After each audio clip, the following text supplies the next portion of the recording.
المادة الصفراء اللي بيستخدموها بأشهر الصالونات. تعالوا أخبركم شو هاي المادة وكيف استخداماتها. مبدئيا هي مصحح ذهبي، وبيستخدموه بشكل عام لحتى يطفوا اللون البارد الحاد. يعني مثلا اجتك زبونة او مثلا انت عم تعملي شعرك بالبيت وطلع كتير رمادي او عم تحسي اللون كتير حاد وكتير بارد، بدك تكسري اللون شوي، فبيستخدموا المصحح الذهبي لحتى يكسروا هذا اللون ويطلع اللون كتير حلو وطبيعي. تعالوا لنعملها بطريقة عملية خطوة بخطوة ونستمتع بتلوين الشعر مع بعض. عملت خصلة انعكاسها رمادي مثل ما عم تشوفوا لحتى أطفي اللون. جربت بأكتر من إضاءة مشان تكون الصورة واضحة معكم وتحسوا بالفرق.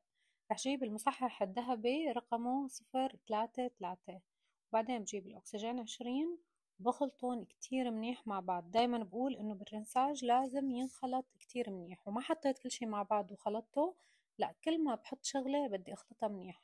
ضفت كمان شوية شامبو وبدي أخلطهم كتير منيح، وبعدين بضيف شوية مي وكمان برجع بخلط كتير منيح. الأساس بنجاح الرنساج هو الخلط المنيح. وكمان رح يكتب لكم مقادير الرنساج إذا بدك تعمليه للشعر كله.